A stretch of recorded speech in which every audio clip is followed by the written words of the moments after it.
Amén, amados hermanos. Amén, bendito sea el nombre del Eterno.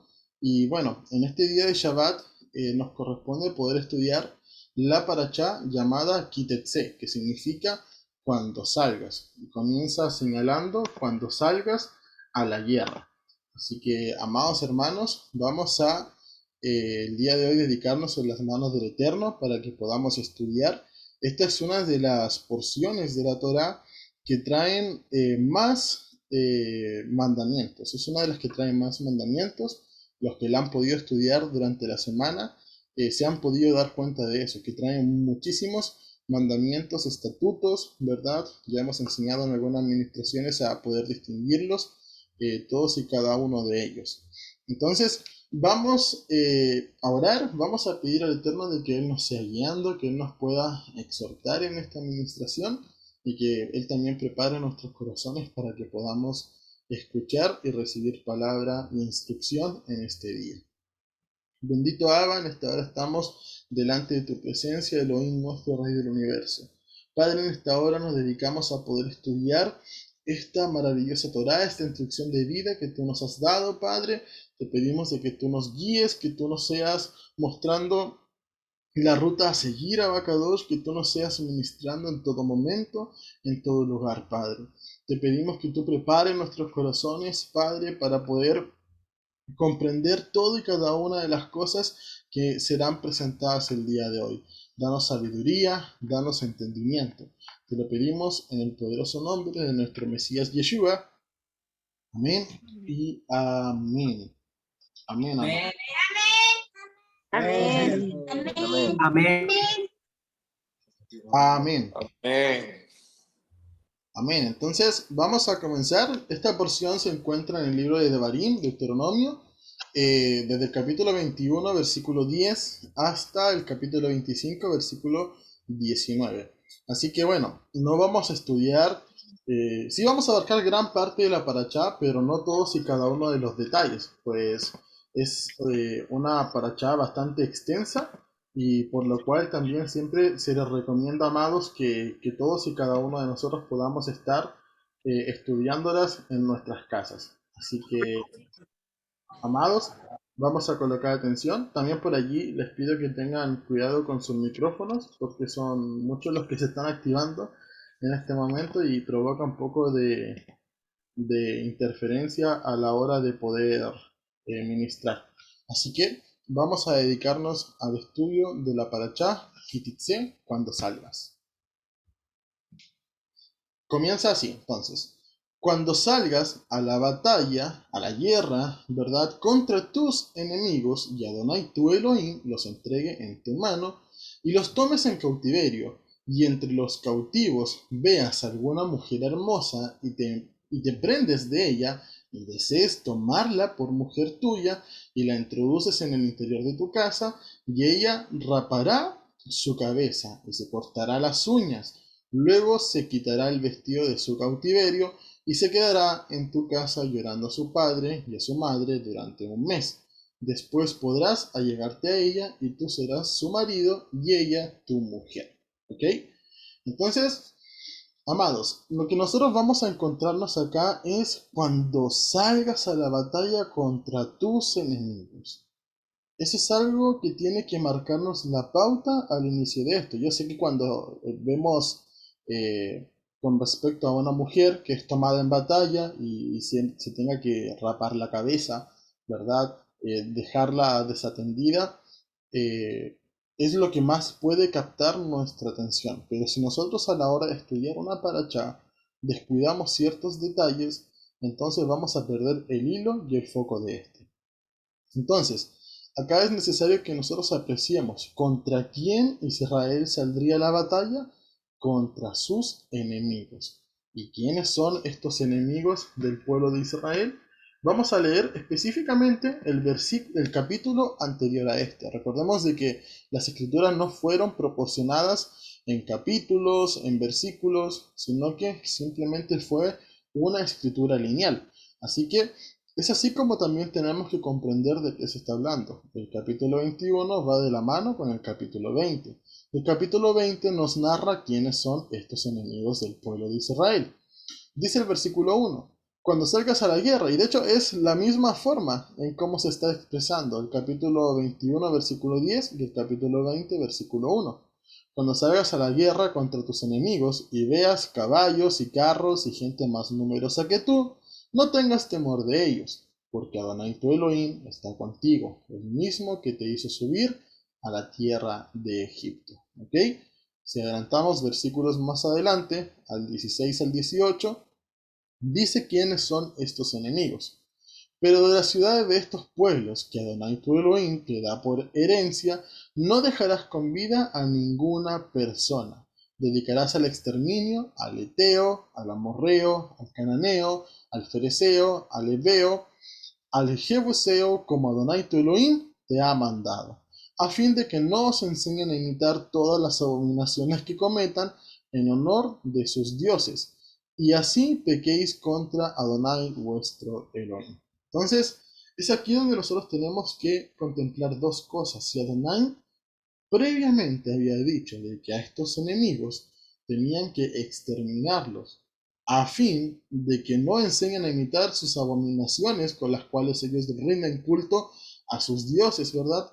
Porque es que ahora Adonai está permitiendo que si vas a la guerra y ves a una mujer que te llama la atención físicamente, la puedas tomar por tu esposa luego de un mes. Entonces, es ahí donde nosotros pensamos, ¿qué es lo que sucede? ¿Qué está pasando aquí? ¿Acaso hay alguna contradicción en las escrituras?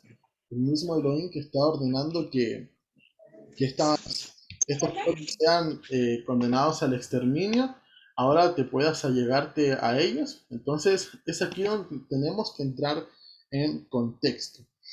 Acá por si acaso dejé el mismo texto anterior, pero vamos a leer ahora lo que dice Deuteronomio capítulo 7, versículo del 1 al 4, con respecto a estos mismos pueblos, con respecto al Eteo, el Jebuseo, etc.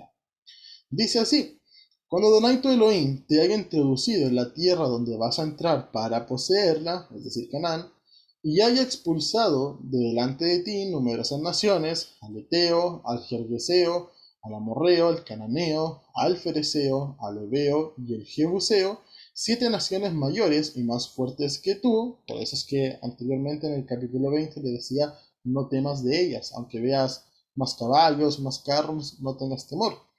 Adonai tu Elohim las haya entregado ante ti y las hayas derrotado, ciertamente las dedicarás al exterminio. No concertarás pacto con ellas, ni tendrás compasión de ellas. No emparentarás con ellas, no darás tus hijos a sus hijas, ni tomarás sus hijas para tus hijos, porque apartará a tu hijo de seguirme para servir a Elohim ajenos, a dioses ajenos. Y la ira de Adonai se encenderá contra vosotros y no tardaría, en destruirlos. Entonces, es aquí, amados, donde nosotros tenemos que pensar. Si Elohim no quiere que el pueblo de Israel se emparente con estos pueblos, ¿cómo es que ahora les dice, si tú tomas una mujer del cautiverio y la llevas a tu casa, tendrá que raparse, tendrá que cortarse las uñas y tendrá que quitarse el vestido de ese cautiverio? Entonces, es aquí donde nosotros tenemos que entrar un poco en contexto. ¿Y qué es lo que sucede? Que cuando se salía a la guerra antiguamente, muchas mujeres de esos pueblos se preparaban para ese momento de guerra. ¿De qué manera se preparaban? Se preparaban estas mujeres de cierta manera ataviándose. Es decir, al momento de que sus ciudades podían ser conquistadas por hombres, lo único que las podría salvar sería su belleza. Es decir, se peinarían, se vestirían de cierta manera y de esa manera causarían compasión en el corazón de los soldados, a fin de que estas mujeres no mueran, a fin de que no perezcan. Era una forma en la cual ellas podían preservar su vida a través de su belleza, agraciando al ojo del soldado. ¿Ok? Pero nosotros tenemos que comprender que el Eterno ya había dictaminado que no podía haber pacto. Un matrimonio es un pacto. ¿Y por qué entonces el Eterno dice que la podrás tomar después de un mes? Y es aquí donde nosotros tenemos que comprender a lo que la mujer tenía que ser sometida. Vamos a ver que ella tenía que Primeramente, como dice el versículo 12 y 13, la introducirás en el interior de tu casa, y ella rapará su cabeza y se cortará las uñas, luego se quitará el vestido de su cautiverio y se quedará en tu casa llorando a su padre y a su madre durante un mes. Después podrás allegarte a ella y tú serás su marido y ella tu mujer. Entonces, vamos a observar las palabras que están allí. Dice que esta mujer tendría que raparse. Y bueno, como les narraba anteriormente, una de las cosas que hacían las mujeres en tiempos de guerra era poder ataviarse, es decir, que se hacían peinados ostentosos, se vestían de cierta forma para causar gracia al ojo del soldado y así se les perdonara la vida. Entonces, nosotros, por ejemplo, encontramos la calvicie en algunos contextos de las escrituras. El raparse la cabeza, ¿verdad? Lo encontramos, por ejemplo, relacionado a la santidad y a la dedicación cuando se trata del voto del nazariato. Recordemos que el voto del nazariato era un voto de abstinencia, abstenerse a ciertos placeres, por ejemplo, como el vino, la sidra, el fruto de la vid, etcétera, y luego sería raparse la cabeza y dedicarlo como ofrenda al Eterno, una abstinencia. Entonces, esa es una dedicación a la santidad. Pero también encontramos que el raparse la cabeza se vincula a otras cosas, como por ejemplo el dolor. Job, por ejemplo, al momento de que vinieron todas sus desgracias, se rapó la cabeza. Entonces allí encontramos relacionado al dolor. Y precisamente lo que expresa la Torá en este momento es que esta mujer tendría que llorar a sus padres durante un mes. Es decir, sería un momento de quebrantamiento y de lloro para ella. Entonces vemos que el raparse la cabeza está más ligado a ese aspecto.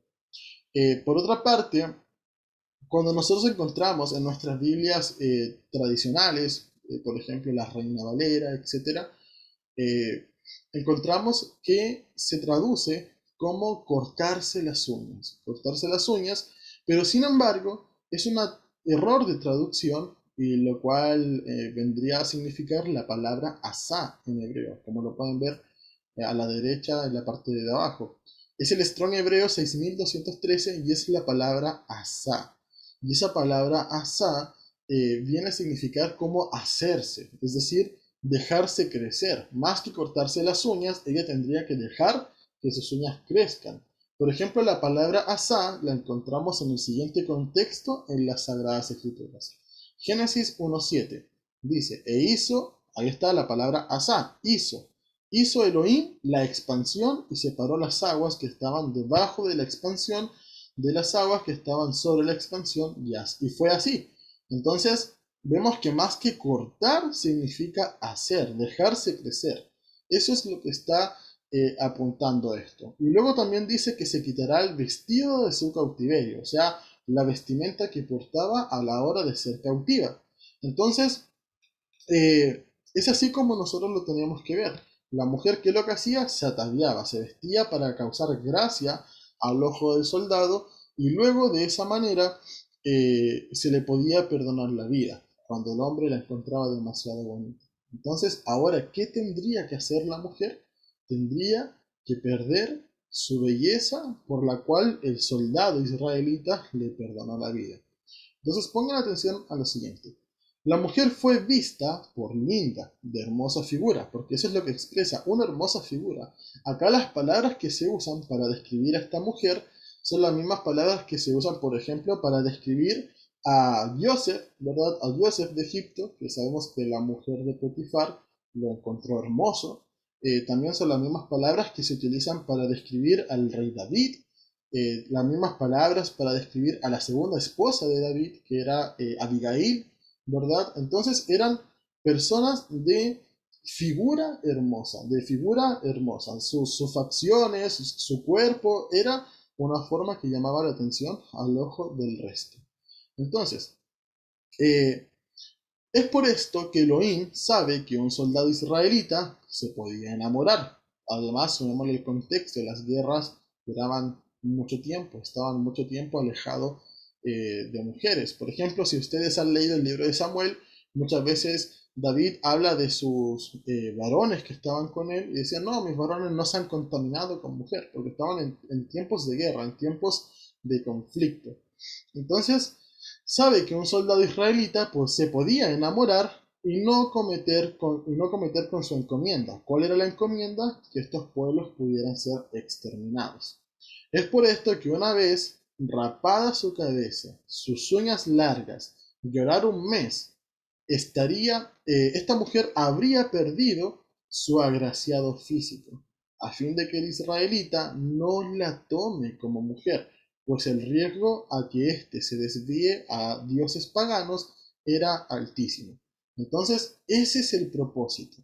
Elohim que ha dicho, no te unas en pacto con estas naciones, porque te van a llevar a adorar dioses ajenos. Entonces, ¿qué es lo que hace? Elohim sabe que el hombre es polvo y que el hombre como tal puede fallar. Entonces, ¿qué es lo que hace? Establece estas cláusulas a fin de que esta mujer no sea tomada en matrimonio, porque el riesgo es altísimo de que el hombre pueda corromperse y vaya precisamente a adorar dioses ajenos. Ahí nosotros tenemos, por ejemplo, a Salomón, que fue incapaz de traer a sus mujeres a poder servir a Elohim y él se fue a adorar a todos los dioses de sus mujeres, como lo registra el libro de Reyes. Entonces, eso es muy importante. De hecho, algunos sabios comentan, lo conversaba con mi esposa durante la semana, algunos sabios comentan con respecto a esto un ejemplo. Una vez hubo un matrimonio judío que ambos no podían tener hijos. Nosotros sabemos que el no tener hijos es símbolo de maldición dentro de las escrituras. Entonces, ¿qué hicieron? Se divorciaron de mutuo acuerdo y luego la mujer tomó un hombre que no era judío y el hombre tomó una mujer que no era judía. Al fin de un tiempo, ¿verdad? ¿Qué es lo que sucedió? Que la mujer que había tomado un hombre que no era judío lo trajo al judaísmo. Y el hombre que había tomado a una mujer que no era judía abandonó el judaísmo. Entonces, es por eso, el hombre siempre va a ser más propenso a seguir los dioses de sus mujeres que la mujer a seguir los dioses del hombre. Entonces, es por eso que Elohim establece de esta manera que nosotros tengamos cuidado, que tengamos cuidado. Él está colocando una protección a través de esto para que el soldado israelita no pueda incumplir lo que la Torá ya había dicho. Y desde ese punto de vista no hay contradicción. Otro contexto que nosotros vamos a encontrar con respecto a esto, porque si lo seguimos investigando, podemos sacar mucha sabiduría de esto, amados. Pero pongan atención a lo siguiente. Cuando el pueblo de Israel fue asediado por Babilonia, fue asediado por Asiria, fue asediado por los romanos, siempre se comenta lo mismo, que el pueblo de Israel sufrió de violaciones. Es decir, los soldados de otras naciones, cuando van a la guerra, lo que hacen con las mujeres es violarlas. Y el Eterno no quería que eso sucediera con su pueblo, que ellos fueran a hacer guerras a otras naciones y violaran a las vírgenes, violaran a las mujeres que encontraran en esos lugares. Entonces, para evitar que esa infamia tan grande ocurriera entre los soldados de Israel, ¿qué es lo que estableció el Eterno? Estableció esto. ¿Bien? Que se rape, que se deje crecer las uñas, que llore a sus padres, se quite el vestido, sus atavíos, y vamos a ver luego de un mes si realmente la quieres tomar como esposa. Entonces, eso es muy importante que nosotros lo podamos considerar. Ahora, ¿cuál sería el desenlace de esta situación? Dice el versículo 14, pero si no te deleitas con ella, la dejarás ir según su propia voluntad. De ningún modo podrás venderla por dinero ni oprimirla como esclava después de haberla humillado. Acá es muy importante porque la palabra humillar es la palabra aná, que significa menospreciar, afligir, por ejemplo, etcétera. Entonces es muy importante que nosotros podamos tener muy claro este contexto. Es decir, si el hombre ya luego de un mes, con todo lo que había sucedido con esta mujer, al raparse, dejarse crecer las uñas, etcétera, dice, no, ¿sabes qué? Ya no la quiero como esposa, entonces tenía que darle su libertad, dejarla ir, volver a su pueblo, si es que aún vivían en su pueblo, etcétera, que ella pudiera hacer su propia voluntad, pero él ya no podría tomarla como esposa, ni siquiera venderla, ni tampoco esclavizarla. ¿Y por qué? Porque nosotros vamos a ver que Elohim incluso considera lo que esa mujer hizo, que fue el poder ataviarse para poder salvar su vida. Y es una demostración de misericordia. Entonces, cuando nosotros vemos esto desde un ámbito espiritual, nosotros todos los días tenemos kitetse. Nosotros todos los días salimos a la guerra. Y es muy importante, porque tal cual como Rab Shaul, el apóstol Pablo, exhortó que hoy día nuestra guerra es espiritual, contra huestes, potestades, etc. Es decir, todos los días salimos a la guerra. Y todos los días tenemos que tener cuidado. Entonces, hoy en día, en medio de esta sociedad, muchos jóvenes se pueden enamorar en un yugo desigual. Y lo que Adonai nos quiere enseñar es que no te guíes solamente por tu sentimiento, que no te guíes solamente por tu vista, que tú digas, ah, mira, esa mujer es linda, entonces yo quiero estar con ella. No, sino que mira más allá de la belleza, mira más allá del atavío y capta si realmente esta mujer te va a acercar a Adonai o te va a alejar a Adonai y te va a jalar hacia sus dioses ajenos. Entonces, es muy sensato que cada uno, los jovencitos, las jovencitas, puedan reflexionar en estas palabras. Más allá de la belleza de quien te estás enamorando, ¿realmente te está acercando a Elohim? ¿Realmente te acerca a la santidad? ¿Realmente te guía de cierta manera a tu relación con Elohim? ¿O sencillamente te está llevando a adorar dioses ajenos?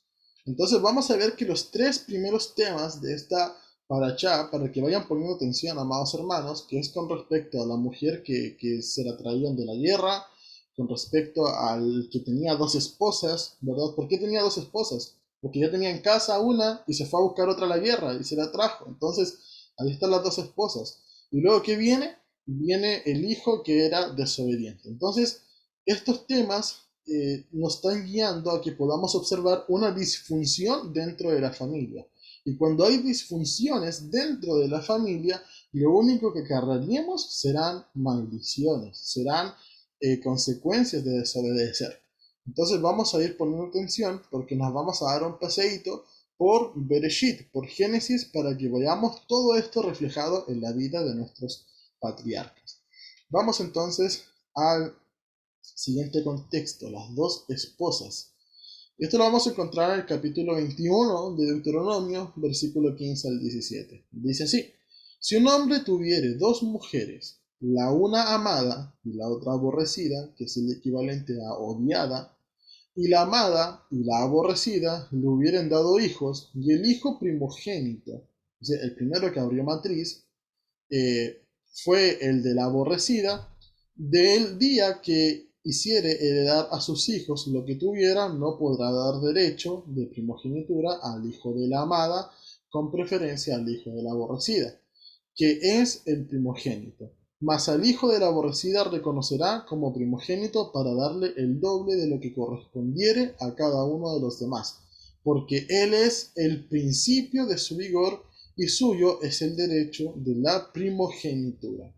Entonces, esto también tiene un contexto muy importante, amados. Vamos a sintetizar esa información. El hombre que tiene dos esposas, a una la ama, a la otra la aborrece. Si el primer hijo que naciere del varón viene de la aborrecida, ese tendrá que ser su primogénito y tendrá derecho legal a una doble porción de la herencia, tal cual como la Torá lo establece. Pero ahora, si él quisiere darle el derecho de primogenitura al hijo de su amada, aunque este no haya sido su primer hijo, ¿verdad? Estará incumpliendo la Torá. Entonces vamos a ver qué sucede con Jacob, por ejemplo, porque cuando hablamos de la amada y de la no amada, nos vamos a recordar siempre a Raquel y a Lea. Entonces veamos lo que dice Génesis, Bereshit, ¿verdad? 29 del 30 al 33. Así que llegó también Raquel, y amó más a Raquel que a Lea, y le sirvió aún otros 7 años. Y viendo Adonai que Lea era menospreciada, ahí la palabra menospreciada que está en rojo es la misma palabra que la aborrecida o la odiada. abrió su matriz, en tanto que Raquel era estéril, y concibió Lea y dio a luz un hijo y llamó su nombre Rubén, pues dijo: has visto, Adonai, mi aflicción, y ahora me amará mi marido. Y concibió de nuevo y dio a luz un hijo y dijo: ha oído, Adonai, que era menospreciada, y me ha dado también a este, y llamó su nombre Shimeón. Entonces esto es muy importante porque Lea era la menospreciada. Adonai abrió su matriz y tuvo a Rubén. Pero luego de tener a Rubén, Lea seguía siendo la menospreciada. Ahí dice: Adonai ha oído que era menospreciada y también me dio a este, a Shimeón. Entonces allí vemos que el derecho de primogenitura recaía sobre Rubén. Pero vamos a ver cómo sigue esta historia de nuestros patriarcas. Entonces, ¿quién es realmente el primogénito de Jacob? Dice el libro de Génesis capítulo 35-22. Y aconteció que mientras Israel moraba en aquella tierra, Rubén fue, ¿verdad? Rubén, su primogénito, fue y se acostó con Bilha, concubina de su padre, es decir, con una de sus mujeres. E Israel lo supo y los hijos de Jacob fueron 12. Entonces, vamos viendo de que Rubén asaltó el lecho de su padre, lo cual le constituyó por pecado. Vamos a ver que esto también lo narra el libro de Crónicas, capítulo 5, del 1 al 2. Dice: los hijos de Rubén, primogénito de Israel, porque él era el primogénito, mas como violó el lecho de su padre, sus derechos de primogenitura fueron dados a los hijos de Joseph, hijo de Israel, y no fue contado por primogénito. Bien que Judá llegó a ser el mayor sobre sus hermanos y el príncipe de ellos, más el derecho de la primogenitura fue a José. Entonces vamos viendo de que Rubén pierde este derecho de primogenitura por violar el lecho de su padre. Este derecho de primogenitura fue transferido a Joseph, que era el hijo primogénito que había tenido con Raquel, con la mujer que él sí amaba. Pero vamos a ver que esta primogenitura ni siquiera recae sobre Joseph, sino que viene a recaer sobre sus hijos. Entonces, vamos a ver que el libro de Génesis, nuevamente capítulo 48, versículo 5 dice: pues bien los hijos que te nacieron en la tierra de Egipto antes de venir yo a vivir a Egipto, contigo en Egipto serán míos. Efraín y Manasés serán para mí como Rubén y Simeón. Recordemos que Efraín y Manasés eran los hijos de José y que José había tenido con una egipcia. Y le dice Jacob: estos van a ser como Rubén y Simeón. ¿Quiénes eran Rubén y Simeón? Los primogénitos, ¿verdad?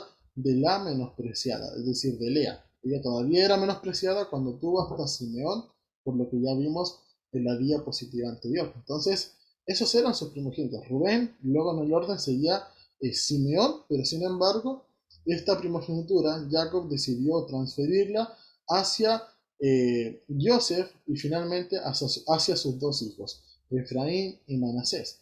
Entonces vamos a ver qué sucede a la hora de poder bendecirlos. Dice en Génesis 48:18 en adelante, el mismo capítulo, versículos más adelante, dice: mientras decía su padre: así no, padre mío. ¿Por qué? Porque sucedió lo que vemos en la imagen, que Jacob a la hora de bendecirlos coloca la mano derecha sobre Efraín y la mano izquierda sobre Manasés. Entonces, la mano derecha tenía que ir sobre el primogénito, y Efraín no era el primogénito era Manasés. Entonces Joseph intenta corregir a su padre, le dice, mientras decía su padre, Joseph, ¿verdad? Así no, padre mío, porque este es el primogénito. Pon tu diestra sobre su cabeza, sobre la cabeza de Manasés. Pero su padre rehusó y dijo: lo sé, hijo mío, lo sé. También él llegará a ser un pueblo y será grande. Sin embargo, su hermano menor, es decir, Efraín, llegará a ser una multitud de naciones. Esa es la palabra Melojaoyim. Es lo mismo que Pablo dice cuando habla acerca de la plenitud de los gentiles. Es a lo que se refiere Pablo. Y aquel día los bendijo diciendo: por ti bendecirá Israel, diciendo: Elohim te haga como Efraín y como a Manasés. Y colocó a Efraín delante de Manasés. Entonces, es aquí donde nosotros nos preguntamos, entonces, ¿quién realmente es el primogénito de Joseph? Y la respuesta es que el primogénito de Joseph es Manasés. Es Manasés. Pero aquí vemos que Efraín fue puesto delante de Manasés por una cuestión de herencia profética. Efraín vendría a ser el primogénito del Eterno sobre quien recae la promesa dada a Abraham. Abraham, ¿qué sería? Padre de multitudes. De hecho, eso significa su nombre, Abraham. Luego, ¿quién vendría? Isaac. El Eterno le dice, mi pacto lo prolongaré con Isaac. Luego, ¿sobre quién recae esa primogenitura? Sobre Jacob. Cuando le dice a Jacob, a Yeshua, ¿verdad? Al ángel de Elohim, le dice, no te soltaré hasta que me bendigas. ¿Qué bendición quería Jacob? Quería ese derecho de primogenitura que recayera sobre él. Esa es la bendición que él tanto estaba anhelando. Hasta que finalmente pacta con él también. Y finalmente vemos que ahora esa herencia sería transmitida a Efraín cuando le dice, en ti será un pueblo de multitud de naciones. Vamos a leer lo que dice Jeremías 31:9. Con llanto vendrán y entre súplicas los guiaré, los haré andar junto a arroyos de agua por camino derecho en el cual no tropezarán, porque soy un padre para Israel y Efraín es mi primogénito. Es decir, Elohim padre de todo el pueblo de Israel, pero ¿quién es su primogénito? Efraín, sobre quien recae esta promesa. Sin embargo, el primogénito de Joseph sería Manashe, ¿verdad? ¿Por qué? Porque así lo dice Josué 17:1. Dice, luego echaron suertes para la tribu de Manasés por ser el primogénito de Joseph. Y es por esto que, como decía la escritura, ¿verdad? Que el primogénito, ¿qué se le tendría que dar? Doble herencia. ¿Y a quién le encontramos con doble herencia en la repartición de las tribus? A la tribu de Menashe. Recordemos que fue una de las tribus que más se multiplicó en el desierto y vemos que tiene porción tanto al lado oriental que al lado occidental del río Jordán. Entonces, es así como vamos viendo que la Torá se va cumpliendo. Incluso hasta Elohim cumple con esto. Cuando nosotros leemos el libro de Oseas, del capítulo 1, ¿qué es lo que nos encontramos? Que le dice a Oseas, ve y toma a una ramera y ten hijos con ella, ¿verdad? ¿Y qué es lo que sucede? Que esa ramera personificaría a Israel. Y su hija, la primera hija, ¿cómo se llamaría? Lo Ruamá.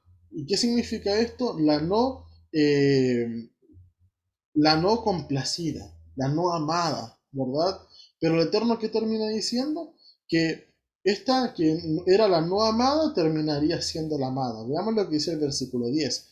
Con todo, el número de los hijos de Israel será como la arena del mar, como Efraín, multitud de naciones, que no se puede medir ni contar.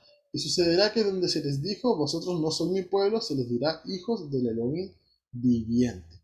Entonces, eso es muy importante que nosotros lo podamos ver, que aun cuando la casa de Israel fue vista como la no amada, aún así Elohim seguía diciendo, Efraín, que es de la casa de Israel, es mi primogénito. Y de esa manera la Torá se sigue cumpliendo. Vamos a ver ahora incluso una polémica, ¿verdad?, que entra entre dos pueblos, entre el pueblo árabe y el pueblo de Israel. Porque el pueblo árabe, ¿qué es lo que recrimina? Recrimina de que Ismael sería el primogénito de Abraham, y por eso ellos tienen la promesa. ¿Pero es realmente esto así a la luz de las escrituras? Por supuesto que no. Vamos a ver qué sucede con Ismael y con Isaac. A pesar de que Ismael sería el primer hijo de nuestro patriarca Abraham, ¿qué es lo que sucede? ¿Por qué sobre Isaac recaería la promesa y la herencia? ¿Por qué no sobre Ismael? Vamos a ver lo que dice Génesis 16 del 15 al 16. Y Agar, ¿verdad? ¿Quién era Agar? La esclava egipcia que era de Sarai. Y Agar dio a luz un hijo a Abraham. Y Abraham llamó Ismael al hijo que Agar le había dado a luz. Y era Abraham de 86 años cuando Agar le dio a luz a Ismael. Vamos a ver qué sucede un capítulo más adelante. En cuanto a mí, aquí está hablando Elohim con Abraham, le dice, en cuanto a mí, este es mi pacto contigo. Serás padre de una multitud de pueblos. Ahí está, lo mismo que se le dio a Efraín. Y no se llamará más tu nombre Abraham, sino tu nombre será Abraham, porque te he constituido padre de una multitud de pueblos. Y vemos que Abraham, antes, según el Strong Hebreo 87, significaba padre enaltecido, y ahora Abraham significa padre de multitudes, aludiendo al pacto. Versículos más adelante también se le cambia el nombre a Sara, ya no sería Sarai, sería Sará. Y vemos que finalmente Elohim ratifica el pacto hacia Isaac. Dice así, y Abraham dijo a Elohim, ojalá Ismael viva delante de ti. Pero dijo Elohim, de cierto Sara, tu mujer, te dará a luz un hijo, y tú llamarás su nombre Yitzhak, y estableceré mi pacto con él por pacto perpetuo, para su descendencia después de él. En cuanto a Ismael, te he oído. He aquí, lo bendeciré y lo haré fecundo y lo multiplicaré de gran manera. Engendrará 12 príncipes y haré de él una gran nación. Entonces vemos que sobre Ismael también hay bendición, mas no pacto ni promesa. ¿Y por qué? Si este sería el primogénito, porque Ismael sería el primogénito de Abraham, pero Isaac sería el primogénito de Abraham, un hombre con nueva identidad al cual Elohim le dio un pacto para entregar la prolongación de este a su hijo Isaac. Entonces vemos que en esto la Torá se sigue cumpliendo, tanto antes como después. Por eso Elohim dice de que Abraham anduvo en todas sus estatutos, en todos sus mandamientos, todo lo obedeció, todo lo cumplió. Y de esa manera también tenemos que ser nosotros si nos consideramos hijos de Abraham. Finalmente, para ir acabando con los primeros tres temas principales de esta paracha, luego vemos una larga lista de mandamientos, estatutos. Vamos a ver qué sucede con el hijo terco. Vamos a entrar en contexto escritural. Dice Devarim 21, del 18 al 21. Cuando un hombre tenga un hijo terco y rebelde, que no atiende la voz de su padre ni la voz de su madre, y lo tratan de corregir, pero no les obedece, su padre y su madre lo agarrarán y lo sacarán a los ancianos de su ciudad y a la puerta de su lugar, y dirán a los ancianos de esta ciudad, este nuestro hijo es terco y rebelde, no obedece a nuestra voz, es libertino y borracho. Entonces todos los hombres de su ciudad lo lapidarán con piedras y morirá. Así extirparás el mal en medio de ti, y todo Israel oirá y temerá. ¿Okay? Este es uno de los caballitos de batalla muchas veces dentro de personas que están en medio de las religiones y dicen que hoy día no hay que guardar la Torá. Dice, a ver, si quieres guardar la Torá, ¿por qué no apedreas a tu hijo? ¿Verdad? Y un montón de cosas así que se muestran a modo de insensatez. Entonces, es necesario que nosotros podamos adentrarnos al contexto de la situación. Y si bien los sabios, ¿verdad?, indican de que esto nunca llegó a suceder, también vamos a encontrar una razón espiritual en medio de esto. Vamos a leer lo que primeramente significan estas palabras. La palabra zarar, ¿verdad? ¿Qué significa? Apartarse, terco, irse para atrás. Esa es la palabra terco, ¿verdad? Zarar.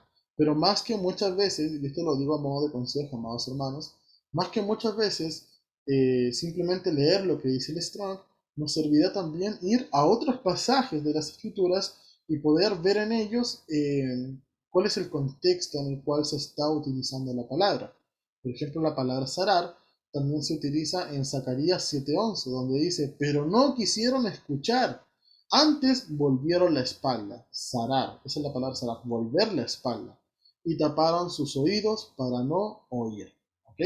Entonces ahí vemos el contexto de hacerse terco, es irse para atrás, dar la espalda. Y vemos también que la palabra rebelde es la palabra mará, que significa amargo, de la raíz mar, ¿verdad? Entonces vamos a encontrar, por ejemplo, en Números 20:10, amados, por favor, tengan cuidado con sus micrófonos porque hay varios que se han ido abriendo y he tenido que irlos silenciando para que no haga interferencia.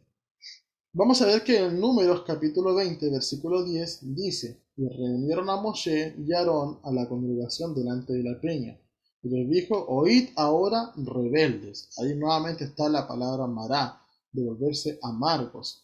Entonces eso nos va dando el contexto de cuál era el comportamiento de esta persona. Y si bien los sabios argumentan de que este mandamiento nunca se llegó a aplicar, ¿verdad? No hay registro de que hayan apiedrado a un hijo por terco, hay algunos castigos que nosotros tenemos que entender en la Torá que son tan elevado el castigo para que la situación no sea llevada a cabo. Es decir, se coloca un castigo tan alto para que ni siquiera pienses en quebrar ese mandamiento, en quebrar esa regulación. Y así también podemos entender porque si nosotros nos damos cuenta, este mandamiento termina diciendo, y todo Israel oirá y temerá, ¿verdad? ¿Qué significa la palabra temer? Respetar, reverenciar, es decir, tomar cierta distancia con respecto a eso. Por ejemplo, cuando Adonai dice, guardarás mis mandamientos y así me temerás. ¿Para qué? Para reverenciar la palabra de Adonai. Entonces, de esta misma manera, muchos mandamientos se estipulan de esta forma. Nosotros nos damos cuenta, por ejemplo, también que si la hija del sumo sacerdote se entregaba a una vida libertina, ¿verdad? ¿Qué es lo que sucedía? Que esta mujer tenía que morir quemada. Entonces, era una pena tan alta que era para no incurrir en esa transgresión, para tomar distancia de ese pecado sabiendo de que la pena era muy alta, era muy fuerte de llevarla a cabo. Entonces, amados, ¿qué es lo que nosotros tenemos que aprender de esto? Porque recordemos, nuevamente, la Torá no fue escrita con capítulos y versículos, era algo lineal. Y es así como nos damos cuenta que toda disfunción dentro del hogar nos va a traer futuras repercusiones. ¿Qué es lo que encontramos? El hombre que se traía una mujer de la guerra. Luego, ¿qué sucedía? Dos esposas. ¿Por qué? Porque los soldados, para ir a la guerra, muchos de ellos ya tenían que estar casados. Es así como lo estipula la Torá. Entonces, ¿qué hacías trayéndote otra mujer de la guerra? Ya eso era una falta delante del Eterno. Entendamos, no es la voluntad del Eterno que tengamos dos esposas, no es voluntad del Eterno que se trajeran a una extranjera desde la guerra, no es voluntad del Eterno que tengamos hijos tercos, pero muchas veces por la dureza de nuestros corazones al poder obedecer, nos vemos enfrentados a estas situaciones. Y el Eterno en su misericordia dice, ok, ya que te has visto enfrentado a estas situaciones por la dureza de tu corazón, nos brinda ayudas y auxilio de cómo poder hacerlo. Entonces, imagínese, si usted está viendo que el contexto de esto es no traerse una mujer de la guerra, no tener dos esposas, no tener un hijo terco, usted que ama a sus hijos, ¿qué va a decir? Yo no quiero llegar a tener un hijo terco y que éste tenga que ser lapidado a la puerta de la ciudad. Entonces para eso no tendré dos mujeres ni me traeré una mujer de la guerra. Es decir, si yo no cometo ilícitos aquí, me evito futuras maldiciones hacia adelante. Si yo no cometo pecado ahora, me evito maldiciones hacia adelante, situaciones en las cuales no quiero estar. Entonces, eso es lo que nosotros tenemos que rescatar de la paracha. Lógicamente, el hijo terco vendría a raíz de la mujer aborrecida. Eso nosotros lo encontramos con Lea y con Rubén. ¿Qué es lo que hizo Rubén? Violó el lecho de su padre, fue terco, fue amargo, fue rebelde. ¿Pero por qué? Porque hubieron dos mujeres. Y eso no fue voluntad del Eterno. Así como el Eterno no es su voluntad que nosotros hoy día transgredamos sus mandamientos y que nos veamos luego enfrentados a situaciones que no queremos. Entonces, ¿qué nos vale? Nos vale que seamos obedientes y nos evitemos estas situaciones. De esa manera, vamos cerrando la primera parte de esta paracha, amados, para poder ahora ingresar a lo que es el siguiente contexto. Como decíamos, hay muchísimo de qué hablar el día de hoy. Vamos a ir tomando brevemente lo que más podamos de esta paracha. Y lo ideal hubiera sido que la hubieran estudiado durante la semana, amados, porque es una paracha que no tiene ningún desperdicio de principio a fin. Vamos a ver ahora con respecto a la maldición del que cuelga del madero. Dice Devarim 21, del 22 al 23.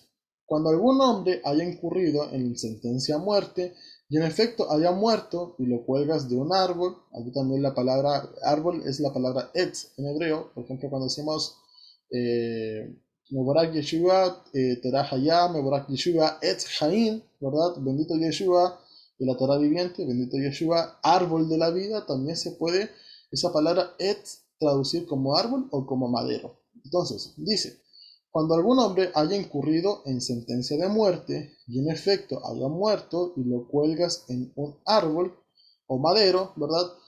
Su cadáver no pasará la noche en el madero. Sin falta lo enterrarás el mismo día, porque maldito por Elohim es el colgado en el madero propiamente, y no has de contaminar la tierra de Adonai tu Elohim que te da posesión. Entonces, ¿qué es lo que sucede? Que eterno determinado, si alguien pecó y el pecado fue muerte, si fue colgado de un madero, no puede pasar la noche colgado en el madero. Antes de que caiga la noche, tiene que ser sepultado, enterrado, etc. Entonces vamos a ver que incluso esto se lleva a cabo con Yeshua. Pero sin antes, vamos a revisar cuándo es que Pablo cita este contexto de la Torá. Porque también, nuevamente, este es uno de los caballitos de batalla para todos aquellos que dicen que no hay que guardar los mandamientos, que no hay que guardar la Torá, que guardar la Torá es maldición. Pero vamos a ver que Pablo ahí mismo está citando la Torá. Entonces, veamos lo que dice. El Mesías nos libertó de la maldición de la ley. Es aquí donde a mí siempre me gusta rectificar, amados, que lo que dice el texto es, nos libertó de la maldición de la ley. Pero no dice nos libertó de la maldita ley como muchos leen. Entonces hay que tener mucho ojo a la hora de leer, no hacer exégesis, no colocar nuestro pensamiento a lo que la Torah está diciendo, a lo que el texto dice, sino que interpretar lo que allí nos está narrando. Entonces, Yeshua nos libertó de la maldición de la ley. Entonces, nosotros preguntémonos, ¿la ley, la Torah, trae maldiciones? Por supuesto que sí las trae. ¿Y para quiénes las trae? Para los que rompen estos mandamientos. Se traen mal para sí mismos. Entonces, es aquí donde nosotros, que fuimos transgresores, nos acarreamos maldiciones por ser transgresores. Pero con la muerte de Yeshua nos redimió de nuestro pecado, de nuestra transgresión, y ahora esa maldición que estaba sobre nosotros, hoy día ya no existe. Porque Yeshua no es que haya abolido la ley, sino que abolió el acta de decretos, es decir, las acusaciones que estaban contra nosotros. Es por eso que Juan expresa acerca de Yeshua como ese abogado defensor. Cuando tú, por ejemplo, cometiste una infracción al tránsito y vas a la cárcel, ahí está tu maldición. Te cae todo el peso de la ley sobre ti, ¿verdad? Pero si tienes un buen abogado, ¿qué es lo que hace? Hace defensa por ti y te quita esa maldición, te quita ese castigo, te saca de la cárcel, te da libertad. ¿Pero la ley sigue valiendo? Por supuesto que sí. ¿Qué fue anulada? Tu sentencia a la cárcel. Pero la ley sigue estando. Si vuelves, por ejemplo, a conducir en estado de ebriedad y te vuelve a sorprender la policía, te vuelves a la cárcel. ¿Y de ahí quién te saca? Nadie. ¿Por qué? Porque ya habías incurrido antes en eso. Asimismo pasa en nuestra fe, amados. Cuando nosotros fuimos perdonados de nuestros pecados, Yeshua nos dio libertad, nos liberó, nos redimió, porque fuimos adúlteros, fornicarios, de todo lo que hayamos hecho, pero ahora que somos libres, volvemos a transgredir la Torah y volvemos a hacer las mismas cosas. ¿Ustedes creen que Yeshua nos va a libertar? ¿Que va a abogar delante del Padre por nosotros? Por supuesto que no. Yeshua no puede negarse a sí mismo. Él es la Torah viviente. Entonces dice, el Mesías nos libertó de la maldición de la ley, hecho maldición de nosotros, porque está escrito, maldito todo el que es colgado en el madero. ¿Dónde está escrito? Deuteronomio 21, del 22 al 23. Para que la bendición de Abraham llegara a los gentiles, por medio de Yeshua HaMashiach, a fin de que por medio de la fe recibamos el Espíritu prometido. ¿Cuál es el Espíritu prometido? Dice Ezequiel 36:27 que Elohim pondría su Espíritu dentro de nosotros para que guardemos la Torah. Entonces, ¿para qué nos liberta Yeshua del acta de decretos, de la maldición de la Torah? Para que ahora sí podamos guardarla, recibiendo el Ruach, y el Ruach nos da poder. ¿Poder de qué? De poder guardar la Torah, ¿verdad? Entonces, vamos a seguir viendo qué sucede a la hora en que Yeshua fue colgado del madero. Dice, se acercó a Pilato, José de Arimatea, se acerca a Pilato y pidió el cuerpo de Yeshua. Y después de bajarlo del madero, ¿verdad? Lo envolvió en una sábana y lo colocó en un sepulcro excavado en la roca, donde no había sido puesto nadie todavía. Era día de preparación, es decir, era la previa a un Shabbat. Y se acercaba el sábado, como dice allí, el Shabbat, pero nos vamos a dar cuenta que en realidad este es un Shabbatón, no es un Shabbat semanal. Yeshua murió en Pesaj. ¿Qué viene después de Pesaj? El primer día de los panes sin levadura. Y ese es un Shabbat alto. Ese es el día que estaban viviendo en ese momento. Entonces, antes de que cayera el día de Shabbat alto, es decir, antes del anochecer, ¿qué es lo que sucedió? Que Yeshua fue sepultado. Y de esa manera también se cumple la Torá en su muerte. Dice, las mujeres que habían ido con él desde Galilea, siguiendo de cerca, observaron el sepulcro, y como le habían sido puesto su cuerpo, y después de regresar prepararon aromas y mirras, y reposaron finalmente el Shabbatón, ¿verdad? Reposaron el Shabbat alto, conforme al mandamiento. Ahí lo encuentran en Levítico 23, ese mandamiento. Entonces, de esa manera también se cumple en Yeshua la Torá. Vamos a ver ahora, no quedarte con lo de tu hermano. Muchas veces en el mundo secular, cuando te encuentras algo y te lo dejas para ti, la gente te dice, ah, mira, qué vivo que fuiste, qué astuto, te lo dejaste, muy bien, ¿verdad? Pero eso no debe ocurrir dentro de un israelita. Vamos a ver que en el contexto de Deuteronomio del 22 del versículo 1 al 4 nos dice que si vemos extraviado el animal de un hermano, se lo tenemos que devolver. Si no es cercano o incluso no lo conocemos, pero sí sabemos que pertenece a un israelita, lo atenderás sus animales, y cuando él lo busque, tú se lo devolverás. Es decir, cuando sepas de que él anda buscando animales que se le perdieron, tú le dirás, ¿sabes? Yo tengo tus animales, aquí están, te los devuelvo. Yo te los atendí mientras, no me debes nada, ahí están. Y también dice la Torah que así harás con todo lo que encuentres de él. Por ejemplo, si encuentras una chaqueta, cualquier cosa, ¿verdad? Que sea de tu hermano, no sea tuyo, también lo retendrás y se lo devolverás cuando él lo esté buscando. No te lo dejarás para ti, ¿verdad? Y luego también dice que si lo ves caído en el camino, si ves el buey de tu prójimo caído en el camino, su oveja, ¿verdad?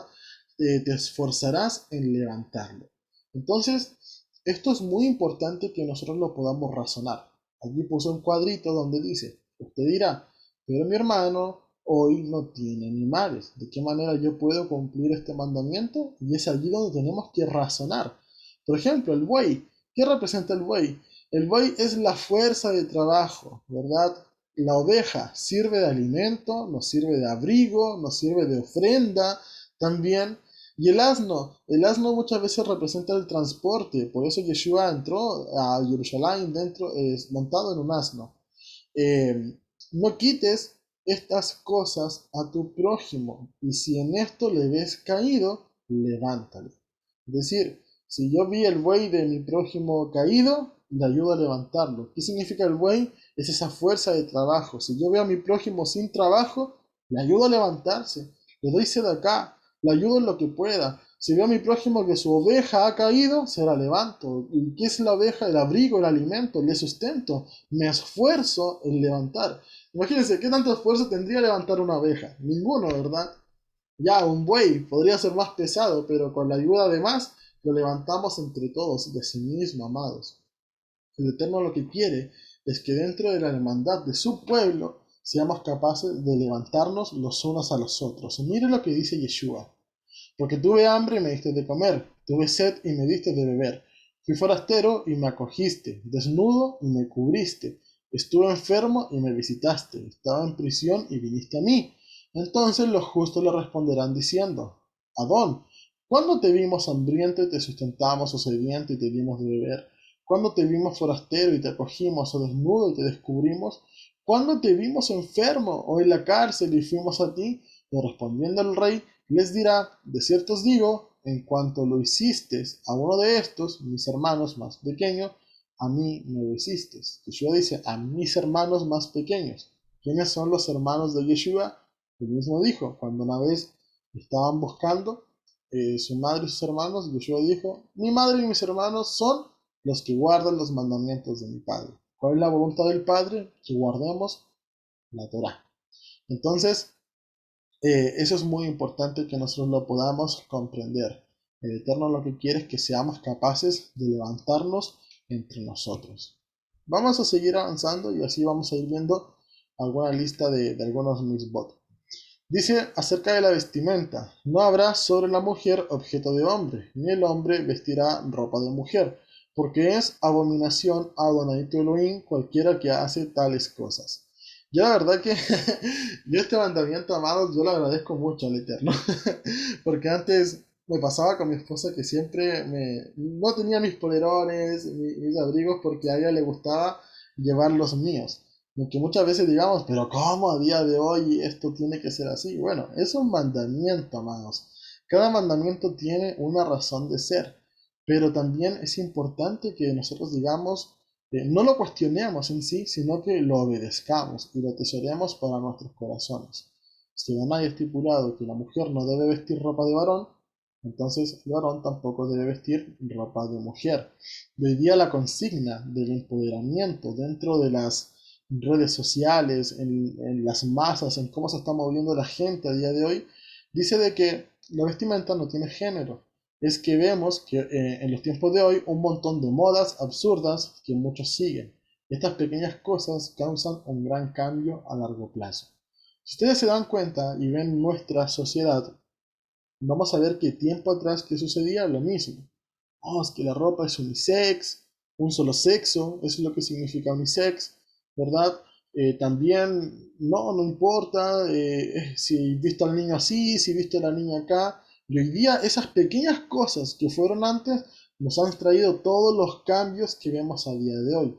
Que alguien habla si es pansexual, bisexual, heterosexual, género no binario, binario, etcétera, y un montón de cosas más. Y todo eso viene de pequeñas transformaciones anteriores a lo que estamos viendo a día de hoy. Entonces, usted dirá, pero esto es tan pequeñito como no ponerme la ropa de mi esposo o mi esposo no ponerse algo mío. Sí, amados, es algo que Adonai lo ha instituido. Incluso, estudiosos afirman que el fin de este estatuto es que no adquieran costumbres paganas de adoración. Hombres vestían de mujer en adoración a Venus y mujeres armadura frente a Ashtarot. Entonces, es muy importante que nosotros sepamos la raíz de todas estas cosas. Recordemos de que nada nuevo hay bajo el sol. Hoy día vemos gente clamando por abortos y eso sigue siendo el mismo culto a Moloch que se daba hace 4.000, 5.000 años atrás. Entonces tengamos ojo de estas cosas. Amén.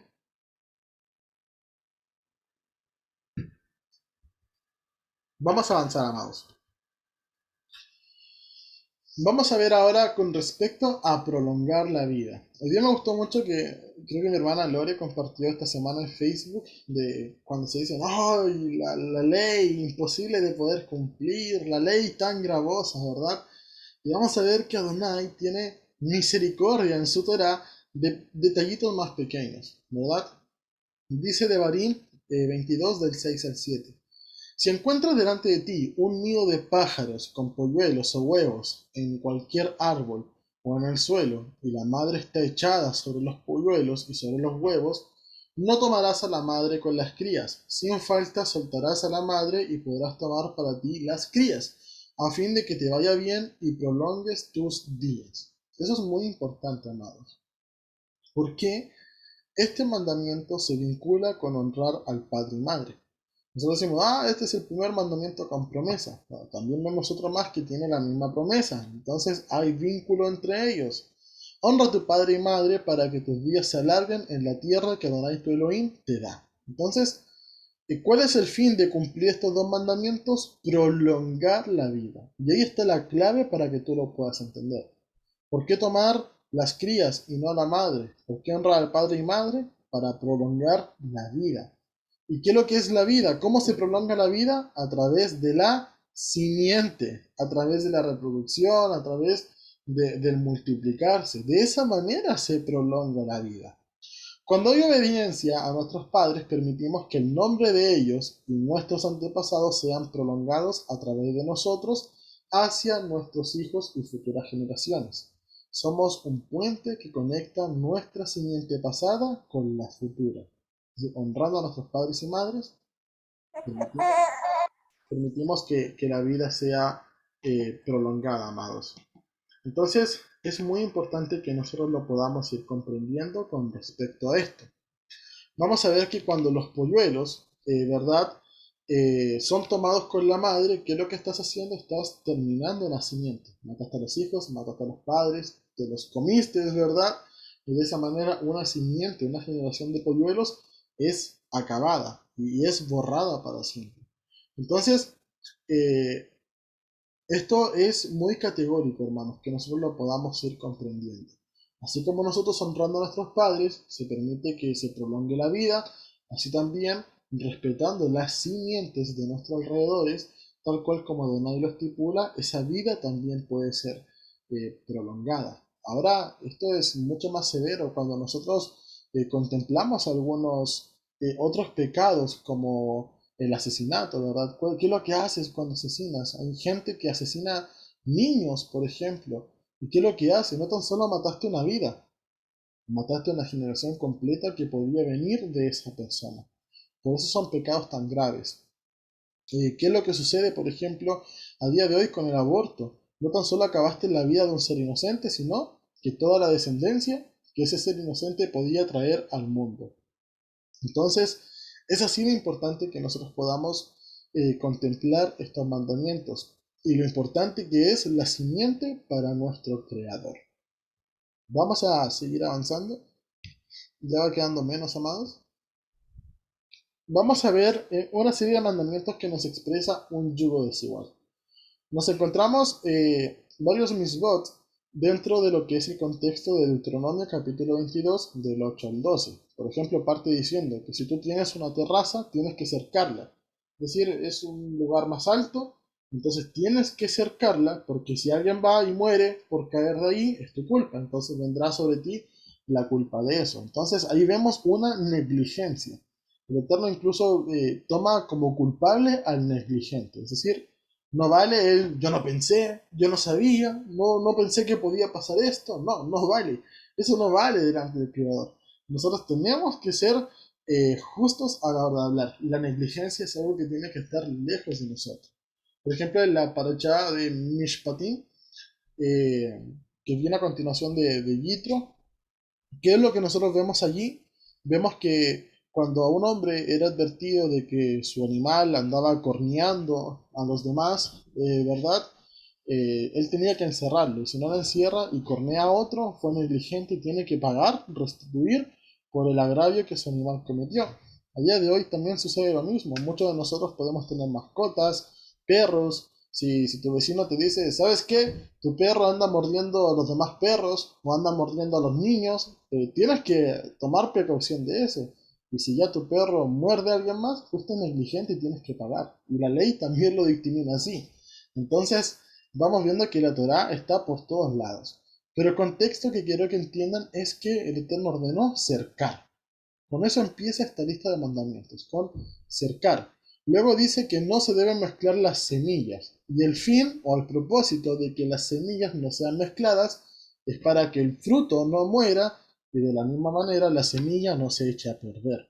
Es decir, el Eterno te está mostrando que si tú unes dos cosas que son diferentes, dos semillas de distinta clase, ¿qué va a pasar? Los frutos se mueren y la semilla se echa a perder. Y eso es yugo desigual. Muchas veces podrás tener frutos, pero uniéndote en yugo desigual, esos frutos mueren y la simiente se contamina. También dice, no arar el buey con el asno. ¿Por qué? Porque ambos animales tienen caracteres distintos, no van a llevar la carga en conjunto. Se van a inclinar unos para allá, otros para acá y van a tender a finalmente desvirtuarse de su función. Luego dice, no mezclar la lana con lino, ¿verdad? Estos son mandamientos que a día de hoy se aplican como, creo que la palabra es hook, no recuerdo muy bien, que son mandamientos que no tienen como una explicación 100% lógica a nuestros ojos, sino que expresa la soberanía del Eterno, que Él lo ordenó y así nosotros lo acatamos. Pero si lo llevamos nuevamente al plano del yugo desigual, el lino proviene de las plantas, la lana de los animales. ¿Qué yugo hay en eso? No, no hay ningún yugo igual, son dos cosas distintas. Mundo animal, mundo vegetal. Entonces, gráficamente, lo que el Eterno nos está mostrando, lo que el Eterno nos está presentando con dibujitos, ¿verdad? Es que tengamos ojo con el yugo desigual, que no hay comunión en yugos desiguales. y el Eterno lo ha dictaminado con una cerca. Primero, cerca a tu terraza, ¿verdad? Ahí hay un muro de protección. Y segundo, los tzitzit. Y todos estos mandamientos de yugo desigual están entre medio. ¿Qué es lo que son los tzitzit? Son como una cerca a tu alrededor, sobre tu manto, sobre lo que te cubre, ¿verdad? Para que tú no rompas los mandamientos y mirando los tzitzit, te acuerdes de los mandamientos del Creador. Entonces, eso también es muy importante que nosotros podamos ver toda la sabiduría que el Eterno nos entrega por medio de su bendita Torah, amados. Vamos a ver con respecto también a un tema muy interesante de esta paracha, que es la prueba de virginidad. Me di la tarea, amados, de poder ir desglosando este mandamiento, primero con lo que se presenta, luego el procedimiento y dos soluciones que trae este conflicto que nos presenta la Torah. Dice así: si un hombre toma mujer y después de cohabitar la aborrece y la difama diciendo, he tomado a esta mujer y al llegarme a ella no hallé signos de su virginidad, ¿cuál sería el procedimiento? El siguiente: el que tiene que tomar acción es el padre y la madre de la mujer. Dice, el padre y la madre de la joven tomarán las evidencias de su virginidad y las llevarán a los ancianos a la puerta de la ciudad. ¿Cuál sería la evidencia de su virginidad? Vamos a verlo más adelante. Y el padre de la muchacha declarará ante ellos, he dado a este hombre mi hija como mujer, pero él la aborrece, y ahora la difama diciendo, no hallé en tu hija signos de virginidad, pero he aquí las pruebas de la virginidad de mi hija, y extenderá el camisón, que es lo mismo que manto o sábana, el camisón ante los ancianos de la ciudad. Es decir, la sábana en la cual ellos se acostaron sería la evidencia. ¿Cuál sería la resolución si el hombre mintió? Entonces los ancianos de la ciudad tomarán al hombre y lo castigarán, imponiéndole multa de 100 siclos de plata que entregarán al padre de la joven en cuanto esparció mala fama sobre una virgen de Israel. Deberá tenerla como mujer y no podrá despedirla en todos sus días. ¿Cuál sería la siguiente resolución? Si era verdad, si el hombre tenía la razón, que no había virginidad en la mujer, pero si este asunto fuera verdad, que no se hallaron signos de virginidad en la muchacha, entonces la sacarán a la puerta de la casa de su padre, y los hombres de su ciudad la lapidarán con piedras hasta que muera, porque cuando hizo vileza en Israel, fornicando en casa de su padre, así extirparás el mal en medio de ti. Entonces, algo que nosotros tenemos que comprender que la sangre es la prueba de la virginidad.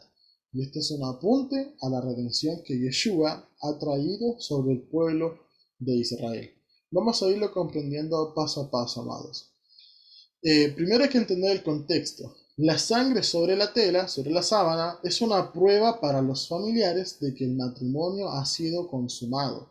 Los parientes felicitarán a los recién casados cuando vean las manchas rojas y solo después de esto el ritual de la boda se considerará terminado. Entonces, esto es algo muy frecuente dentro de las culturas antiguas. Es importante que entendamos eso. La sangre muestra la prueba de virginidad de una israelita. Entonces, ¿qué sucede con nosotros, con la casa de Israel? ¿Qué sucede con nosotros que somos culpables de fornicación? Dice el libro de Jeremías capítulo 3 versículo 6. En los días del rey Josías me dijo Adonai, ¿has visto lo que hace la apóstata de Israel, la casa de Israel? Ella anda sobre todo monte alto y bajo todo árbol frondoso y allí fornica. Es decir, somos culpables de fornicación, no éramos vírgenes, no somos vírgenes, no éramos vírgenes. Después de haber hecho todo esto, yo dije, se volverá a mí, pero no se volvió. Y Judá, su perdida hermana, vio que yo había despedido a la apóstata de Israel por sus adulterios y que le había dado carta de divorcio. Y aún así no tuvo temor Judá, su perdida hermana, sino que también ella fue y se prostituyó. Entonces tanto Israel como Judá somos culpables de prostitución. No podemos ser esa virgen legible para que Yeshua nos tome por novio, ¿verdad? Incluso si quisiéramos hacerlo, tendríamos que ser lapidados. Entonces, ¿qué es lo que sucede? Que hay una promesa de reedificación para Israel. Y eso lo encontramos en el mismo libro de Jeremías, capítulo 31, versículo 4. Dice, yo te reedificaré mi virginal Israel, y volverás a ser feliz y con alegría danzarás con las panderetas. Entonces, primero Israel fornicó, no era elegible como una novia, no tenía virginidad. Pero luego dice el Eterno, yo te reedificaré mi virginal Israel. ¿Cómo nosotros, como pueblo de Israel, podíamos volver a ser reedificados? Solamente con sangre que probara nuestra virginidad. Dice el libro de Mateo, versículo 26, en Mateo capítulo 26, versículo 28, porque esta es mi sangre del nuevo pacto que por muchos es derramada para remisión de pecados. Entonces, la sangre de Yeshua es la prueba de nuestra virginidad para que nosotros, así como Él es el novio elegible, nosotros también seamos novio elegible delante de Él. Entonces, vamos a seguir profundizando con respecto a los matrimonios y al respecto a la relación entre Yeshua y nosotros su pueblo. Dice, no tomar la mujer del padre. Esto también es un misbot muy importante que aparece en el último versículo del capítulo 22. Ninguno tomará a la mujer de su padre. No descubrirá lo que es de su padre. Un momento más. Es aquí donde nos encontramos con un gran problema. Con respecto a las comunidades que dicen que Yeshua no es Elohim, que Yeshua no es Adonai, que es una persona totalmente aparte, incluso algunos más obstinados dicen que es solamente un ser humano más, hijo de Miriam, hijo de Joseph, y bueno, la misma Torah refuta esas mismas ideas, y lo vamos a ver en esta paracha también. Pero con respecto a no tomar a la mujer del padre. Cuando Yeshua dice de que él es el hijo de Elohim, ¿verdad? Y muchos lo han tomado así. Ah, él es el hijo de Elohim, no es Elohim. Entonces, eso es algo que nos discrimina muchas veces diciéndonos que aún estamos en Roma, que aún tenemos ideas romanas en nuestra cabeza, etc. Y con eso hay que tener mucho ojo. ¿Por qué? Porque si Yeshua está diciendo, yo soy el hijo de Elohim, y a la vez él es el novio del pueblo de Israel, estaría incumpliendo este mandamiento que es no tomar a la mujer de su padre. Entonces con eso hay que tener mucho cuidado. Dice, nosotros sabemos de que el pueblo de Israel entró en pacto matrimonial con Elohim en el desierto de Sinaí, cuando se dio las 10 palabras, la que tuvo de bodas. Dice, Jeremías 31:32. No como el pacto que hice con sus padres el día que los tomé de la mano para sacarlos de la tierra de Egipto, mi pacto que ellos rompieron, aunque fui un esposo para ellos, declara Adonai. Entonces, es muy importante que nosotros lo entendamos, porque Mateo 25:10 dice, pero mientras ellas iban a comprar, vino el esposo. ¿Quién tiene que venir en Yom Teruah? Tiene que venir Yeshua. Y las que estaban preparadas entraron con él a las bodas y se cerró la puerta. Entonces, esto es lo que nos representa las escrituras. Yeshua. ¿Qué sucede con Yeshua? ¿Es Elohim? ¿No es Elohim? Por supuesto que sí. Muchos dicen, no, es que él dice que es el hijo de Elohim. No que es Elohim. A Yeshua lo mataron los judíos precisamente porque él mostraba que era Elohim. Incluso los judíos le decían, pero tú, siendo hombre, te haces Dios. Eso es lo que dice el libro de Juan. Entonces, es importante que nosotros podamos entender todos estos contextos, amados hermanos. Porque Yeshua también dice, yo soy el Hijo del Hombre. ¿Significaba de que Yeshua sea hijo de un hombre verdaderamente? No, por supuesto que no. Entonces nosotros tenemos que entender qué es lo que Yeshua estaba transmitiendo a través de esas palabras. Y cuando él dice, yo soy el Hijo de Elohim, eso está mostrando como esa imagen del mismo Elohim entre nosotros, ¿verdad? La palabra Padre, ¿qué significa? Es una fuente. Y Yeshua dice que Él es el agua que tenemos que beber. Y el agua mana de esa fuente. Entonces es una representación del mismo Elohim entre nosotros. Y eso lo explica Pablo a la perfección. Yo no sé por qué tanta controversia hay en torno de eso.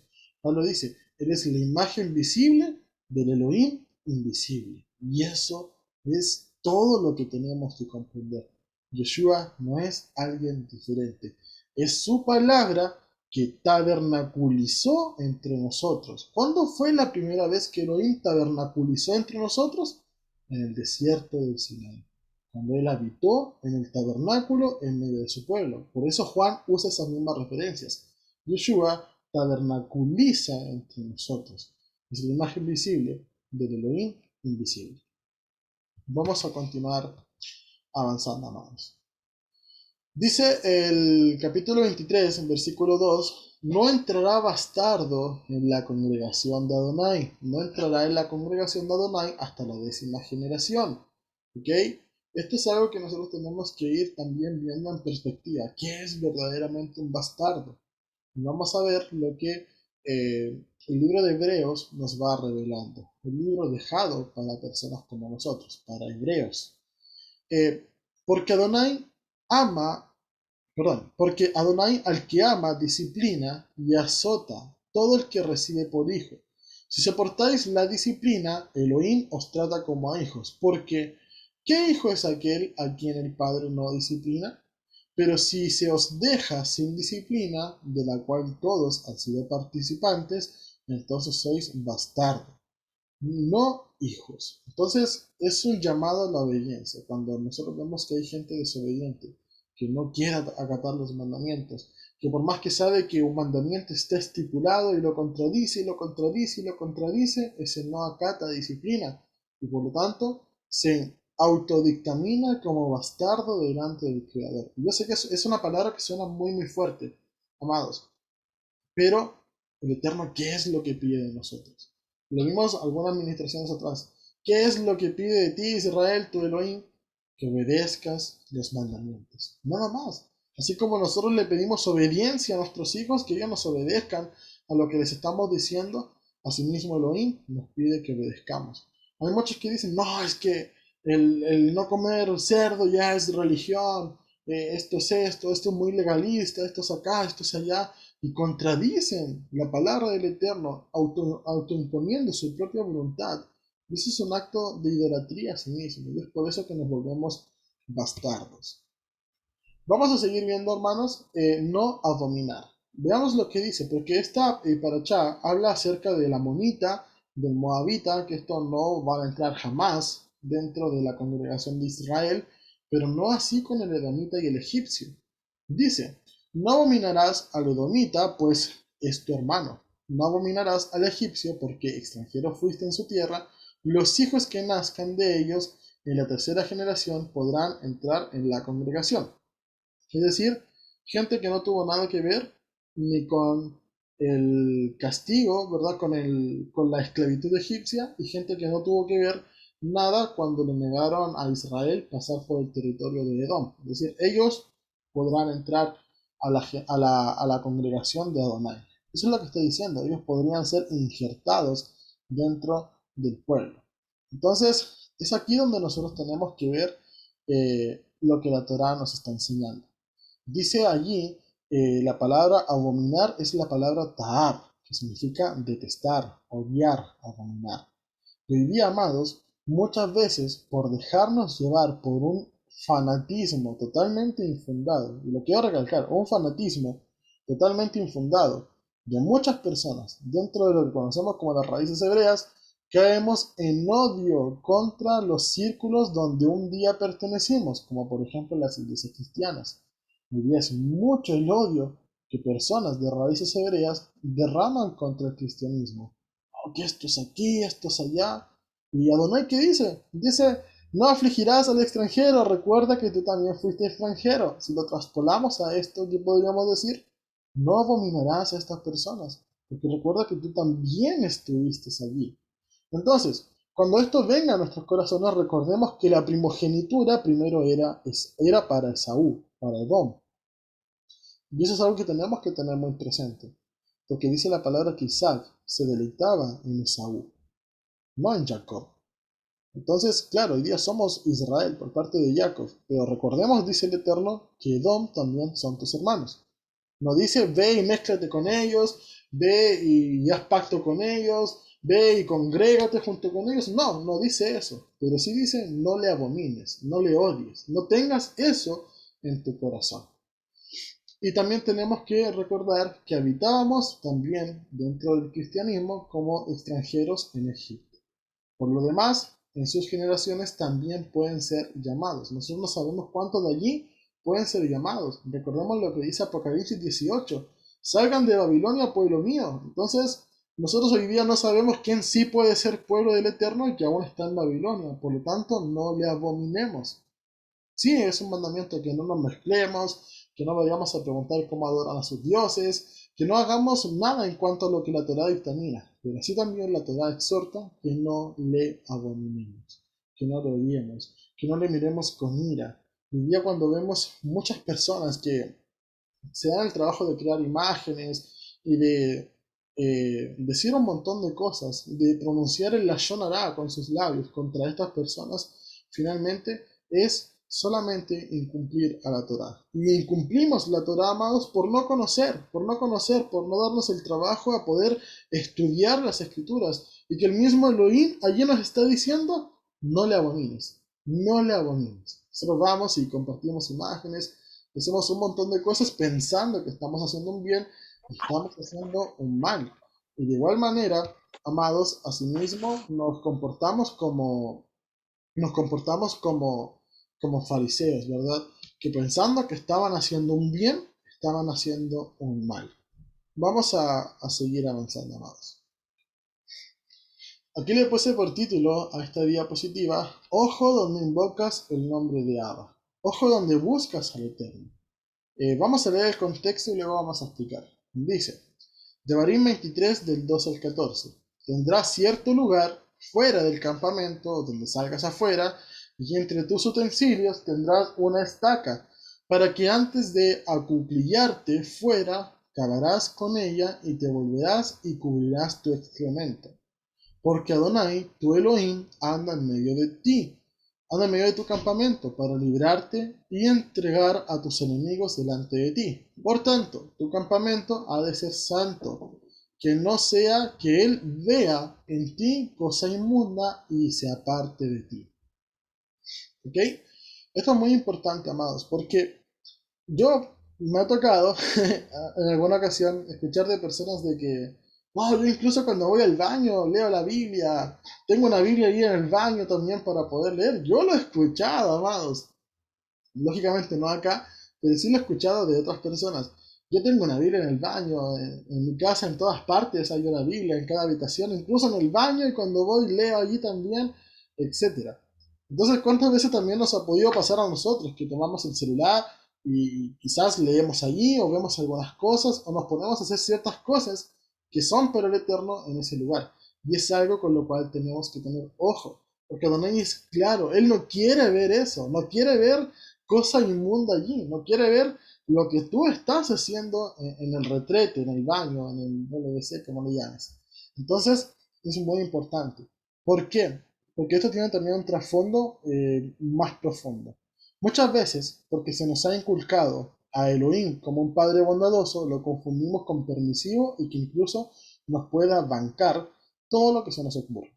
Y es nuestro Padre eterno, para que lo honremos como tal. Por esto debemos ser respetuosos a la hora de invocar su nombre y no hacerlo en cualquier lugar o como nosotros queramos. Y esto aplica para otras muchas situaciones, amados, en las cuales incurrimos en falta de respeto delante del Creador.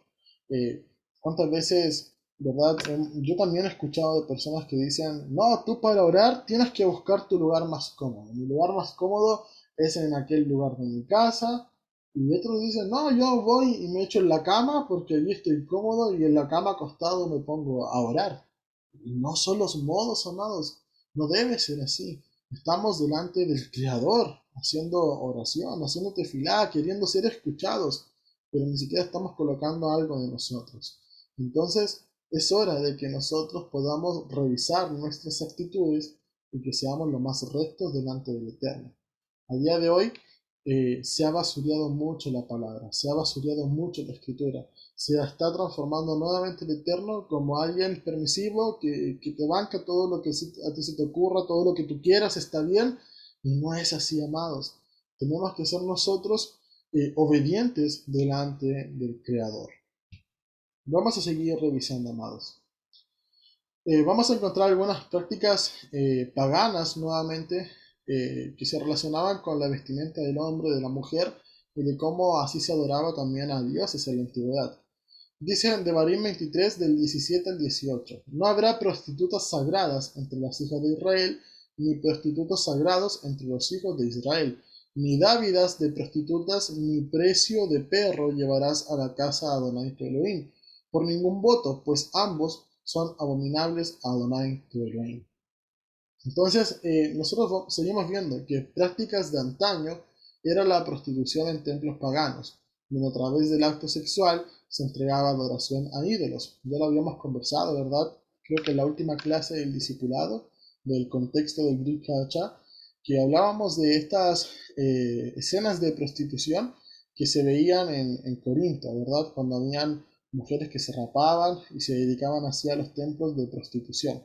Y también hoy día lo podemos ver acá, que dentro de las antiguas sociedades se hacía eso. ¿Cómo adoraban a sus dioses? A través de relaciones homosexuales, a través de relaciones de orgías, quemando a sus hijos, haciendo un montón de cosas. Y es por eso que nosotros tenemos que madurar. Y cuando nosotros leamos, por ejemplo, Éxodo 32, hablamos del becerro de oro, creo que dice que el pueblo de Israel se sentó a beber, a comer y a regocijarse. ¿Cuál era la forma en que se regocijaban los paganos a la hora de adorar dioses ajenos? Porque ese becerro de oro que hicieron era una copia de un dios ajeno, era precisamente regocijándose en estas prácticas. Entonces, eso es algo a lo cual Adonai llama la atención, no prostituirse de manera sagrada. Y si alguno incurre en prácticas paganas, que no se le ocurra traer dávidas de prostitución pagana. Cuando nosotros nos vinculamos a cosas así, nos estamos mezclando con esos. Por ejemplo, si a ti te mandan a hacer, no sé, eres artesano y te mandan a hacer una virgen y tú la haces y dices, de esto que me pagaron voy a apartar un diezmo, no, ni siquiera se te ocurra. Adonai no quiere eso, ya te prostituiste con tu trabajo tallando figuras ajenas. Entonces, tengamos ojo, amados, tengamos ojo con todas estas situaciones, porque repito, esto está volviendo a ocurrir. Nosotros decimos, no, yo no voy y me quito la ropa y me entrego a mujeres y a hombres para adorar dioses ajenos, pero también espiritualmente nos entregamos a la prostitución. Y es por eso que tenemos que tener cuidado, amados.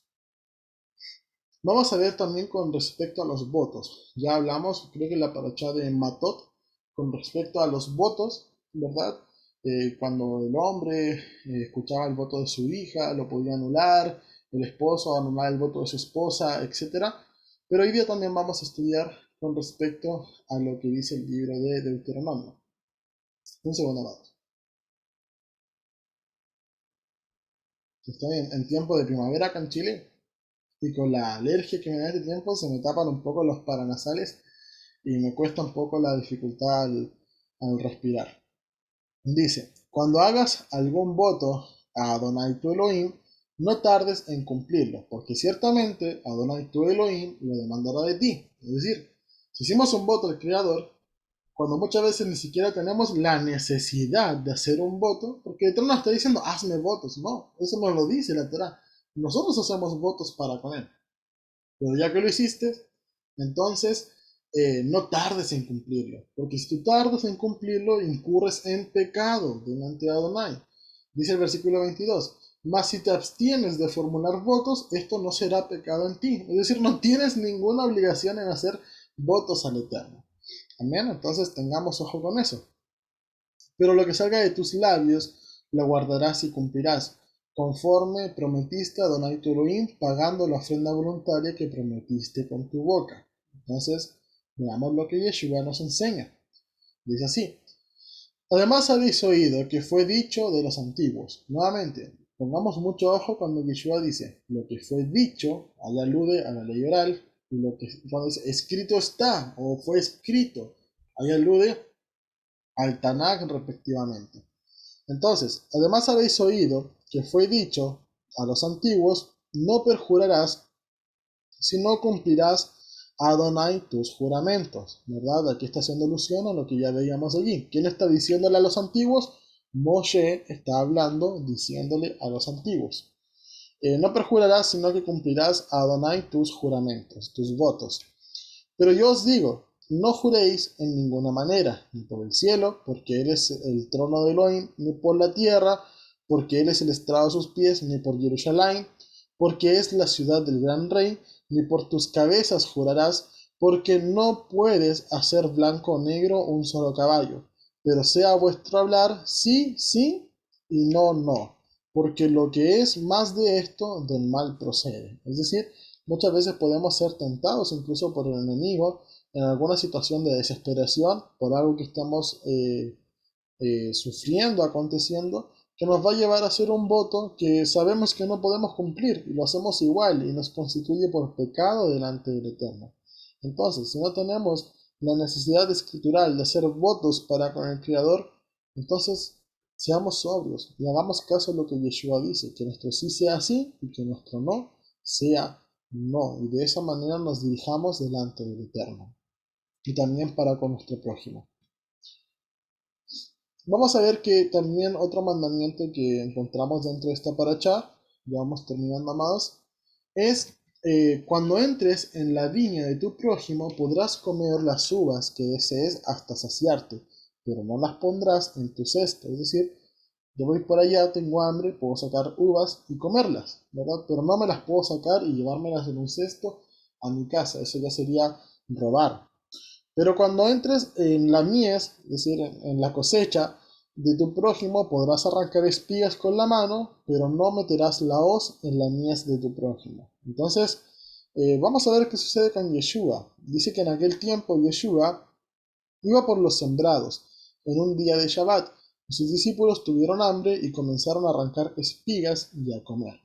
Entonces, ¿por qué esto no se considera trabajo? Porque ellos estaban saciando una necesidad de poder comer. Si ahora hubieran metido os, ya estuvieran trabajando en ese momento, pero no era trabajar, simplemente estaban cubriendo una necesidad que era el poder comer. Entonces incluso Yeshua hace alusión a cuando David comió de los panes de la preposición, que era solamente para que lo pudieran comer la familia sacerdotal, pero David tenía que saciar su hambre. Entonces, ¿qué es más pesado? ¿Verdad? Calva Homer se llama ese precepto, ligero y pesado. ¿Qué pesa más? ¿Que puedas saciar tu hambre para que puedas vivir? O el aplicar un mandamiento y no hacerlo, ¿verdad? Cuando eso te puede significar la muerte. Entonces, eso es muy importante que nosotros también lo podamos comprender. Vamos a hablar un poco acerca de la razón de la resurrección. Dice, cuando alguno tome una mujer casándose con ella, sucederá que si ella no haya favor ante sus ojos, por haber él hallado en ella alguna cosa reprochable, le podrá escribir carta de divorcio y poniendo esta en su mano despedirla de su casa. Y salida de su casa ella podrá ir y ser de otro marido. Pero si el segundo marido la aborrece y le escribe carta de divorcio, la pone en su mano y la despide de su casa, o si muere este último marido que la tomó por mujer, al primer marido que la despidió no le será permitido tomarla de nuevo como mujer, después de ser mancillada, porque esto sería abominación delante de Adonai, y no harás que se corrompa la tierra que Adonai tu Elohim te da por heredad. Entonces, esto es muy importante, amados, porque nosotros vemos que el Eterno dio carta de divorcio a Israel. Ya lo leímos en Jeremías, capítulo 3, ¿verdad? Versículo 8, donde dice de que el Eterno le dio carta de divorcio a la casa de Israel. Pero luego vemos en los profetas que el Eterno dice, yo te reedificaré, yo te volveré a tomar. Y esto es lo que trajo debate a muchos sabios del judaísmo. Porque decían, ¿de qué manera Elohim va a tomarlos? ¿Cómo va a cumplir esa promesa si él no puede romper su propia Torah? Es decir, para poder tomar a la casa de Israel, tendría que transgredir este mandamiento, ¿verdad? Es decir, usted entienda, dentro de la cultura hebrea no existe el remember, no puedes volver con tu ex, eso ya tienes que sacártelo de tu cabeza. Entonces, es eso lo que tú tienes que ver a través de lo que la escritura te enseña. Si el Eterno era el esposo de la casa de Israel y le envió carta de divorcio y la desechó, ¿cómo es que ahora la podría volver a tomar? Y es aquí en donde viene la razón de la resurrección. Porque Yeshua, cuando Él muere, con su muerte, entonces redime nuestros pecados. Pero Él, y nos hace libres de esa condena. Pero era necesario que Él también pudiera resucitar para presentarse como el novio elegible, ¿verdad? Novio elegible. Y ahora nosotros también tenemos que ser novia elegible para un novio elegible. Entonces es aquí donde viene lo que dice Romanos capítulo 6. Y se vincula esto con la Tevilá, que es algo que nosotros tenemos que hacer. Durante la semana hablábamos en el grupo de Telegram con respecto a la Tevilá y lo importante que es, porque hoy día muchas veces se desconecta el ser salvos y la Tevilá, se ven como cosas apartes, o el perdón de pecados y la Tevilá, porque ¿cuál era el llamado siempre? Arrepiéntanse y conviértanse. Sí, yo me arrepiento y me convierto, bautízate, sumérgete en las aguas, haz Tevilá. Es todo parte de lo mismo, es todo una sola situación y no dos cosas apartes. El arrepentimiento y la conversión, ¿verdad? No va separado de la tevilá, son todas cosas juntas. Y así también lo entiende Pablo. Pablo dice, ¿qué pues diremos? ¿Permanezcamos en el pecado para que la gracia abunde? De ninguna manera. Porque los que hemos muerto al pecado, ¿cómo viviremos aún en él? ¿No sabéis que todos los que fuimos inmersos, los que hicimos la tevilá, los que nos bautizamos, en su muerte, eh, perdón, todos los que hicimos Tevilá en el Mesías Yeshua, fuimos bautizados en su muerte, por tanto, fuimos sepultados juntamente con él para muerte por el bautismo, para que así por el Mesías fue resucitado de entre los muertos por la gloria del Padre, así también nosotros andemos en novedad de vida. Es decir, cuando tú haces la Tevilá, mueres junto con Yeshua y cuando sales del agua resucitas junto con él. Él hizo eso para presentarse como un novio elegible, ¿verdad? No había manera de que el Eterno pudiera tomar nuevamente al pueblo de Israel como su esposa, ¿verdad? Porque está prohibido por la Torah, pero si él moría, ya entonces la novia estaba libre. Pero al resucitar, él la puede volver a tomar como su mujer. Entonces vemos de que el plan de redención del Eterno es perfecto. Si usted quiere, no lleva tanto tiempo dentro de Arca de Salvación y quiere profundizar en ese estudio, yo le invito a que pueda ver las clases de Cruza el río Jordán. Creo que específicamente la clase 3 y 4 hablo mucho con respecto a eso. Así que es muy importante que lo pueda ver allí. Esta paracha también nos hace un nuevo llamado a que tengamos cuidado con el lashon hara. Hemos hablado muchísimo este tiempo acerca de la lengua maliciosa, que tengamos cuidado con esto. Dice, en cuanto a la lepra, en cuanto a la lepra, a la plaga de lepra, con cuidado de guardar escrupulosamente todo lo que os enseñen los sacerdotes levitas y en obrar conforme a ello. Es decir, tengan cuidado de la Shonará. Hagan como enseñan los levitas. ¿Qué enseñan los levitas? La Torá, la transmitían al pueblo, ¿verdad? Según les he ordenado, así cuidarás de hacer. Recuerda lo que Adonai tu Elohim hizo a Miriam en el camino cuando saliste de Egipto. Es decir, ¿qué es lo que hizo Miriam? Habló mal de Moshe. Hizo la Shonará contra Moshe. ¿Y qué le sucedió? Estuvo leprosa y 7 días fuera del campamento. Entonces, recordemos, las enseñanzas que se han dado previamente. La Shonará es especular, hablar mal pensar, infundir cosas contra tu prójimo, es matar a tu prójimo. Su forma en la cual la gente lo ve es matar su reputación. Entonces tengamos cuidado. Hoy día nuevamente el Eterno a través de la palabra nos vuelve a exhortar que tengamos ese cuidado y que seamos diligentes con lo que sale de nuestros labios. Y ahora por último, amados, vamos a ver algunas series de mandamientos en justicia que nos enseña la Torá. Por ejemplo, no entrar a la casa de tu prójimo a tomar lo que le prestaste. Es decir, si prestaste algo a tu prójimo, no tienes que entrar a su casa a recuperarlo, sino que esperarás afuera. Esto es a fin de que no avergoncemos a nuestro prójimo. No sé, si tú le prestaste una manta y él con esta manta cubrió a sus hijos, ¿vas a entrar a su casa a quitarle la manta a sus hijos? ¿Y lo avergonzarás de esa manera? Por supuesto que no. Entonces, seamos sobrios, seamos justos y esperemos en la entrada. Si un pobre te prestó prenda, alguna prenda, ¿verdad? La devolverás antes de que oscurezca para que duerma abrigado, ¿verdad? Eso es muy importante también. No oprimir al jornalero o menesteroso, le pagarás al día, no sea que clame a Adonai contra ti. Y eso aplica para muchas personas que puedan tener trabajadores a su cargo, ¿verdad? No hay que afligirlos, sino que hay que darles bienestar, no retener sus sueldos. Yo he conocido personas que han sido trabajadores de pastores, ¿verdad? Y paradójicamente les ha sucedido que han sido los peores jefes que han tenido y los han angustiado y los han tratado mal y les retienen el sueldo, no les pagan la fecha y un montón de cosas más, mientras ellos se hacen ricos, se hacen adinerados. Entonces, ahí vemos ese acto de soberbia cuando muchos de ellos dicen, no necesitamos la ley ya es cosa del pasado, pero sin embargo son totalmente injustos con las personas que tienen a su alrededor. Entonces, eso es muy importante. Nosotros también, por ejemplo, si tienes un pequeño negocio y tienes a alguien que le pagas, no sé, para que te haga cualquier trabajito, también sé justo con él, aplica este mandamiento. No torcer el derecho del huérfano o del extranjero. Nuevamente, tenemos que recordar que fuimos extranjeros en Egipto, entonces no hagamos como nos hicieron allí. Ni tomar en prenda la ropa de la viuda, es decir, ella está en necesidad, no la aflijamos más de lo que ya está. Luego dice que al cegar la mies, toda gavilla olvidada será para los desvalidos, es decir, para los huérfanos, extranjeros y viudas. Para ellos será toda gavilla que sea olvidada. De hecho, si ustedes se dan cuenta, en el libro de Ruth habla con respecto a esto. Vos habla a sus jornaleros y les dice, dejen caer algunas gavillas a propósito, para que ella la pudiera tomar. Entonces, eso habla de justicia, de sedacá.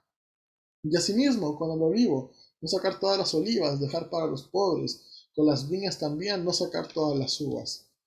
Eh, También uno de los mandamientos que encontramos era no propinar más de 40 azotes. Nosotros encontramos en el Brit Hachá con respecto a Yeshua, no está la cantidad de azotes que le dieron, ¿verdad? Pero sí es algo que podemos ver a través de la Torá. No dar más de 40 azotes para que la persona no tome represalia contra el que le está azotando.